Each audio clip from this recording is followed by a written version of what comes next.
오늘 3월 29일 누가복음 24장 13절부터 35절까지입니다. 두 제자가 엠마오라고 하는 곳으로 떠나고 있었어요. 예루살렘을 떠나서 그곳을 향하여 가고 있었습니다. 13절부터 16절입니다. 그날에 그들 중 둘이 예루살렘에서 25리 되는 엠마오라 하는 마을로 가면서 이 모든 일을 서로 이야기하더라. 그들이 서로 이야기하며 문의할 때 예수께서 가까이 이르러 그들과 동행하시나 그들의 눈이 가리워져서 그인 줄 알지 못하였거늘. 자, 그들이 예루살렘을 떠난 겁니다. 왜냐하면 그들의 소망이 이루어지지 않음을 알았고 예루살렘에서 예수님이 돌아가심으로 말미암아 이제는 더 이상 예수님을 따르길 명분도 이유도 없었기 때문에 그래요. 그래서 그들은 예루살렘을 떠나서 엠마오로 가고 있는 거예요. 즉 마음에 슬픔이 가득했고 실망이 가득했고 이제 어떻게 해야 될지 몰라 하는 상황 속에서 그들이 취할 수 있는 행동은 뭐냐면 이제 떠나자였어요. 그래서 예루살렘이라고 하는 공동체를 떠나게 되는 것입니다. 그런데 놀라운 건 예수님이 그들 옆에 계셨다라는 거죠. 자, 예수님이 그들과 함께 동행을 하셨는데 옆에 계심에도 불구하고 예수님인지 몰라요. 왜? 눈이 가리워져서. 예수님은 부활했기 때문에 부활체입니다. 부활체 예수님은 예전에 그들이 알고 있는 육체를 입었던 예수님의 얼굴과 많이 달랐을 거예요. 그러니까 예수님인지 못 알아봤겠죠. 예수님과 동행을 하게 되는 거예요. 자, 우리는 알 수 있는 게 있는데 우리가 신앙생활 하다 보면 어려움을 당할 때가 있어요.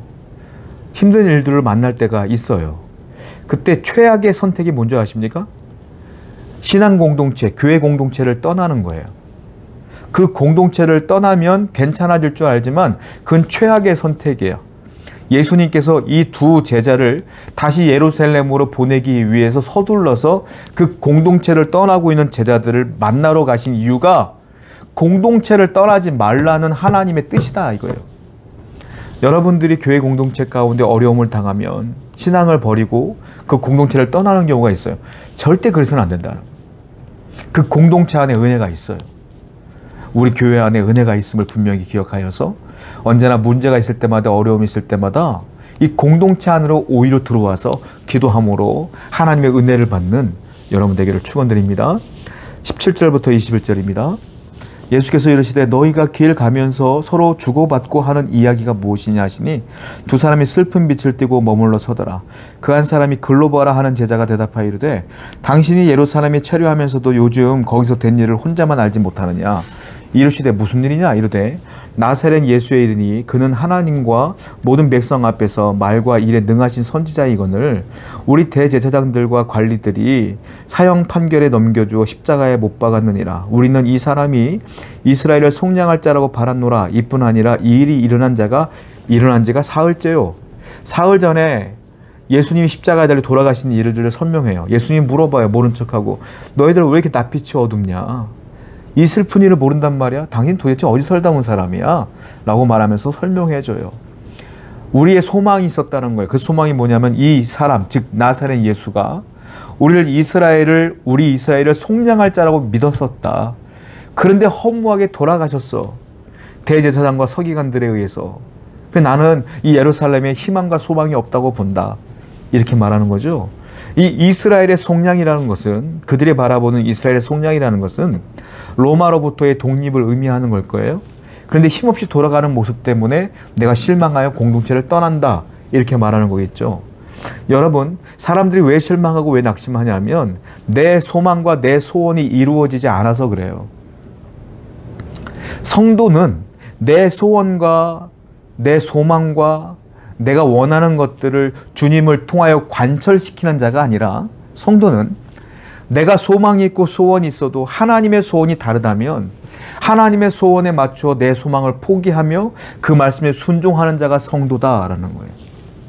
하나님의 소망과 나의 소망을 비교해서도 안 되고 혹시 두 가지가 반한다면 아무 고민 없이 내 소망을 포기할 줄 아는 사람이 성도다라는 거예요. 근데 이 두 사람이 왜 실망했느냐? 자기의 소망이 이루어지지 않아서예요. 하나님의 소망은 예수님이 부활하심으로 이미 이루어졌음에도 불구하고 자신의 소망이 이루어지지 않았음에 실망하는 것이다. 여러분들은 항상 하나님의 소원에 내 소망을 굴복시키는 자가 되어야 될 줄로 믿습니다. 자, 25절부터 26절입니다. 이르되 미련하고 선지자들이 말한 모든 것을 마음에 더디 믿는 자들이요 그리스도가 이런 고난을 받고 자기의 영광이 들어가야 할 것이 아니냐 하시고, 자, 이 사람들 뿐만이 아니라 예루살렘에 있는 많은 사람들, 예수님을 따라왔던 수많은 사람들의 공통점이 있었어요. 그 공통점이 뭐냐면 예수님은 계속적으로 인류의 그 죄를 위해서 십자가에 돌아가실 것이며 그들을 속량하신다고 얘기했잖아요. 근데 이 두 사람은 뭐라고 말하냐면 우리들의 죄를 사해 주시는 예수님의 사역이 아니라 이스라엘을 속량하는 것으로 바라봤어요. 이게 뭐냐면 우리 이스라엘이 죄가 있었기 때문에 로마한테 압제를 당한 거야. 그런데 예수님이 이 이스라엘을 속량함으로 말미암아 로마의 압제에서 벗어날 거야 라는 소망이 있었던 거죠. 근데 예수님의 말씀은 뭐였어요? 너희들의 죄를 내가 용서해 주겠다고 했지 이스라엘을 독립시켜준다고 말한 적이 없거든요. 그런데 이들은 자신만의 필터를 가지고 자신만의 필터링을 한 거예요. 하나님의 말씀을 있는 그대로 아멘으로 듣는 게 아니라 자신이 원하는 소원과 소망에 그 말씀을 덧입혀서 자기가 원하는 소원으로 그 말씀을 왜곡시켜서 잘못 이해한 거죠. 이스라엘의 많은 제자들과 많은 사람들 다 이렇게 왜곡했다. 이게 공통점이라는 거예요. 이러니까 주님의 말씀이 들리겠느냐는 거예요. 성도에게서 찾아보는 가장 큰 문제점 중에 하나가 이거예요. 내 마음의 소원이 있는데 말씀이 들면 그 말씀 그대로 받아들여야 되는데 꼭 말씀을 갖고 자기의 소원과 결부시켜. 그거 가지고 말씀을 자꾸 이용해 먹어. 안 돼요, 여러분. 말씀은 선포되는 말씀 그대로 믿어야지. 읽어지는 말씀 그대로 믿어야지. 자꾸 내 안에 소원과 결부시켜서 내 마음대로 자의적으로 해석하고 필터링을 해서 내가 원하는 대로 믿게 되면 나중에 실망한다니까요. 왜? 그 말씀은 그 말씀의 뜻이 아니거든. 성도는 말씀을 있는 그대로 받아들이는 자예요. 말씀을 있는 그대로 받아들이고 순종하는 자가 바로 성도다. 바로 여러분들이 그런 건강한 성도가 되기를 원합니다. 27절부터 31절까지입니다. 이에 모세와 모든 선지자의 글로 시작하여 모든 성경에 쓴 바 자기에 관한 것을 자세히 설명하시니라. 그들이 가는 마을에 가까이 가매 예수는 더 가려 하는 것 같이 하시니 그들이 간구하나 이르되 우리와 함께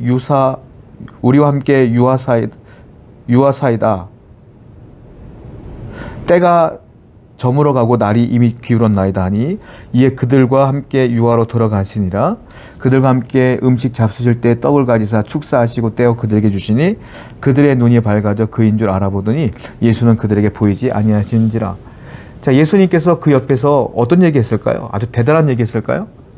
아니요, 대단한 얘기 하지 않았어요. 자, 27절에 보니까 뭐라고 했어요? 모세와 모든 선지자의 글로 시작하여 모든 성경에 쓴 바 자기에 관한 것을 자세히 설명하니라. 성경 이야기를 예수님에 관한 이사야가 설명한 것, 모세가 예언한 것들에 대한 성경 이야기를 예수님께서 그 두 제자에게 그냥 설명해 준 거예요. 성경 말씀을. 그냥 일반적인 성경 말씀을. 근데 그 말씀을 들을 때에 이 두 제자가 쏙 빨려 들어갑니다. 그 말씀 속으로 쑥 들어가요. 그 말씀이 너무 행복한 거예요. 근데 자기들은 이제 자야 되는데 예수님이 떠나려고 하니까 강권해요. 가시지 마시고 오늘 밤 저희와 함께 유하시면서 그 성경 말씀 더 알려주시겠습니까? 그때 예수님께서 흔쾌히 대답해요. 알겠다. 그리고 밤새도록 예수님께서 성경 말씀을 알려주는 거예요. 그 말씀을 듣고 너무 행복한 거야. 그리고 31절에 보니까 그때 눈이 밝아졌어요. 그리고 예수님이 그 말씀했던 분이 바로 그 부활하신 예수님이구나 라는 걸 깨달았어요. 깨달았는데 주님이 안 계셔. 왜? 부활체니까. 부활체는 우리가 갖고 있는 육체의 몸이 아니다 보니까 예수님께서 그냥 사라지신 거야. 다른 데로 가버리셨어. 늦게 깨달았지만 지금까지 계신 분이 예수님인 걸 이제서야 알게 된 것이죠.